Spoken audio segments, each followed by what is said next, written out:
Well, I waited a few days after the latest patch actually went live because I knew that Epic would backtrack like Michael Jackson's Moonwalker on something that they put into the patch, and the other shoe just dropped. Similar to the previous patch, which broke the meta with the mounted turret and Dynamite, which needed to be hotfixed in mere hours, the glider redeploy nerf was reversed in those modes that actually use the mechanic after it was ripped out of the normal ones for people that don't enjoy using their left thumbstick in a video game. More on the mounted turret and Dynamite later, because the crux of the patch that dropped on Tuesday finally addressed the pump shotgun, which has been shite since Season 5. People that had PTSD-esque breakdowns from doing 9 damage for a pump shotty finally got their fix with buffs to the max damage, as well as higher damage at closer ranges with a shorter damage drop-off, so you need to be essentially jerking off your enemy before killing them so that people won't get salty about getting destroyed from across the observable universe in one hit. For all shotguns, they will now apply at least 3 pellets worth of damage, even if less hit the target, but these rounded up pellets will never deal bonus damage because you really shouldn't even be getting that benefit of the doubt in the first place, since it's pretty easy to pull the trigger without having to be precise in your aiming with the hip-fire shotgunning mechanic. There's also a new epic and legendary pump shotgun variant that's modeled after the Spaz 12, which has caused the removal of the double-barrel shotgun from floor loot, so it won't be like on Christmas where we see a sick-looking present under the tree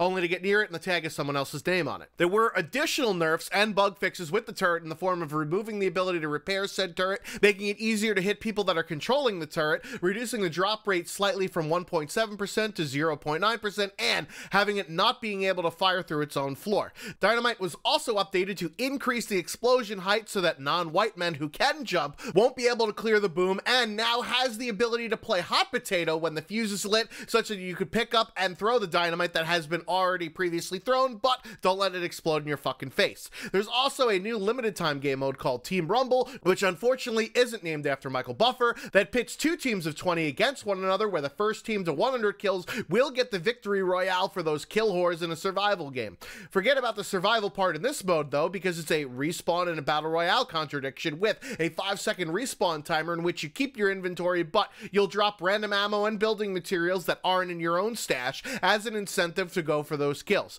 There's also a new feature that allows for placing markers by just spotting an area like you're playing Battlefield 5, so this way you don't have to go into the big fuck off map to just have a giant pillar of light suddenly appear on the screen. Lastly, in updates, the item gifting feature, which had been leaked in several previous Fortnite news and leaks videos, finally went live in the 6.31 patch, which of course means the start of e-begging for kids that don't have access to their mom's credit card. Also in microtransactions, Epic screwed up the rollover pricing for the Battle Pass and has refunded players that paid an additional 300 V-Bucks, which is how you're supposed to handle accidental fuck-ups, Activision, not by removing a gun from everyone's inventory 3 days later and then have the audacity to charge 20 bucks for it in the next update. With a new week also means new challenges, including 3 for people that don't need to shell out money for a character dangle with building 250 structures, which should be easy unless you're playing the fucking game wrong. Visit a Viking ship, camel, and crash bus, which are found at the locations on the screen here, and searching 7 chests at either Tilted Towers or Paradise Palms, which is labeled hard only if you don't know where to drop in those damn locations and spend way too long running around to already open treasures. For people that did get their money refunded for additional ways to play, like a Twat Waffle, you'll need to place turrets in 3 different matches, complete vehicle time trials that are located on the map shown here as if you're playing a racing game and not a shooter, and 2 stage challenges, with the first being landing at 5 different named locations, and the second being an elimination with a shotgun, followed by assault rifle, and then lastly a pistol. If you complete all of the week's challenges, you'll get access to this loading screen here with the onesie outfit sitting front row that was leaked in several Fortnite news videos, but then was pulled from the game files inexplicably, only to show up in the game's art once again, and the AIM robot skin that you get for completing the hunting party challenges hidden away in the corner like a creep jacking off in public. More on that later, but there are coordinates inscribed on the speaker as you see G8H8G9H9, which is the location of the hidden battle star on the map where Fatal Fields meets Paradise Palms. Back to the AIM robot, there is an impending snowstorm on the map south of Flush Factory, which, when you look at it, makes a sound. Someone with way too much time on their hands put that audio file through a spectrogram, and it clearly shows the logo of the robot, which ties the two together as speculation runs rampant about what Season 7 will hold for that map. There are additional files that have been added to the game that adds tons of snow assets, including snow ambient island, snowflakes, corrupt rock ice, ice fog, and even breathing fog effects, which point to it getting very fucking cold out. Unfortunately, there are no hard nipple assets because we all know how well that went down last time when they tried to put into jiggly boobs, but perhaps the snow could cover the the entire map and just not around the Viking ship in the upcoming season. Also in locations, there have been new textures found in files that seem to belong to a castle that could be briefly seen covered in snow during rifting, which is crazy that someone spotted this. Must be someone that has evolved those I Spy skills from having a difficult time spotting his dick too. There's numerous files that contain variables for the destruction of tilted towers by name, which had been rumored way back in season 4 with the meteor, but with the AIM robot showing up this season with events for having additional robots attacking tilted towers, the aforementioned castle might replace the towers as the new hot drop spot. Unfortunately, I'm going to be away on vacation, or holiday as you peeps across the pond call it, when the next season will probably start on December 6th, so unfortunately, I won't know if any of these leaks come true until I get back. More on leaks is there's new items to play dress up with in a shooter that look like Midway Games' Mortal Kombat division accidentally got a hold of the cosmetic updates with color swap versions of the same skin, with the long shot and associated scope satchel back bling in the orange color, and the light blue version being the insight skin and sight sling back bling. Man, that's a fucking tongue twister.